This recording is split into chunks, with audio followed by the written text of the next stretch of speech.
Europe में राजनीतिक हलचल तेज हो गई है और इस बार ये हलचल एक अहम कॉल लीक के कारण और भी जोर पकड़ रही है। दरअसल German chancellor Friedrich Merz, France के राष्ट्रपति इमैनुएल मैक्रो और फिनलैंड के राष्ट्रपति अलेक्जेंडर स्टब सहित यूरोप के शीर्ष नेता यूक्रेन के राष्ट्रपति वोलोदिमीर ज़ेलेंस्की के साथ हुई बातचीत में शामिल थे और अब उस कॉल का लीक होना पूरी दुनिया के लिए एक झटका साबित हो रहा है। लीक ऑडियो और नोट्स ने साफ कर दिया है कि यूरोपीय नेता अमेरिका और तत्कालीन राष्ट्रपति ट्रंप की नीतियों को लेकर गहरे अविश्वास और चिंता में हैं।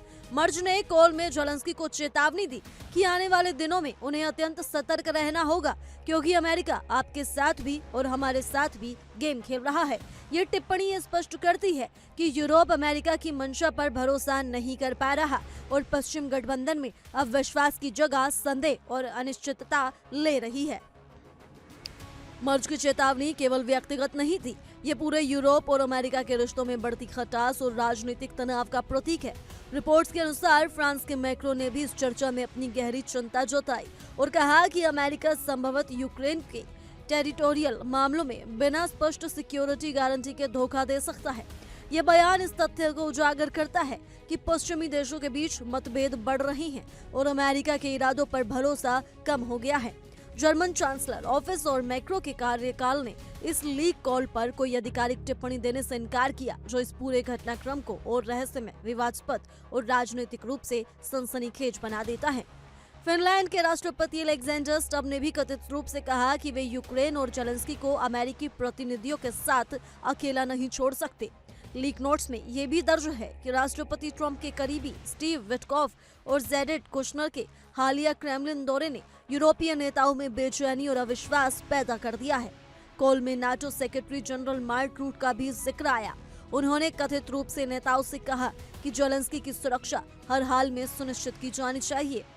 नाटो की ओर से इन लीक कॉल्स पर कोई प्रतिक्रिया नहीं आई, जो इस पूरी घटना को और रहस्यमय विवादास्पद बनाता है।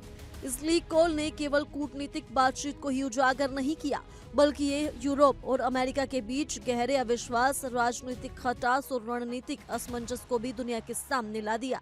अमेरिका की नीतियों को लेकर यूरोपीय नेताओं की बेचैनी, उनकी स्पष्ट चेतावनियां और पश्चिमी गठबंधन में बढ़ते मतभेद ये दिखाते हैं कि अब ये गठबंधन पहले जैसा स्थिर नहीं रहा। कॉल में उठाए गए सवालों और टिप्पणियों से ये भी स्पष्ट होता है कि यूरोप अब अपनी सुरक्षा और रणनीतिक निर्णयों में अमेरिका पर पूरी तरह भरोसा नहीं कर रहा। ये घटनाक्रम वैश्विक राजनीति के पटल पर एक भारी झटका है, जो दर्शाता है कि अंतर्राष्ट्रीय शक्ति संतुलन में बड़े बदलाव संभव हैं और अमेरिका, यूरोप, यूक्रेन त्रिकोण में आगे भी नई जटिलताएं उभर सकती हैं। ये पूरी कहानी ये संकेत देती है कि वैश्विक कूटनीति अब केवल खुले बयान और मंचों तक सीमित नहीं रही। लीक कॉल्स, निजी चर्चाएं और आंतरिक विचार सार्वजनिक होने पर भी अंतर्राष्ट्रीय रिश्तों में भय, अविश्वास और दबाव पैदा कर सकते हैं।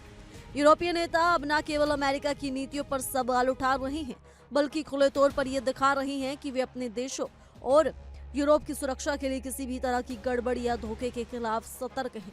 ये लीक कॉल ने न केवल यूरोप अमेरिका रिश्तों में खटास की कहानी है, बल्कि वैश्विक राजनीति में विश्वास, शक्ति और रणनीति के बीच चल रही जंग का भी जीवंत प्रमाण है। फिलहाल के लिए इस रिपोर्ट में सिर्फ इतना ही। ज्यादा जानकारी के लिए जुड़े रहिए इंडिया डेली के डिजिटल प्लेटफॉर्म के साथ।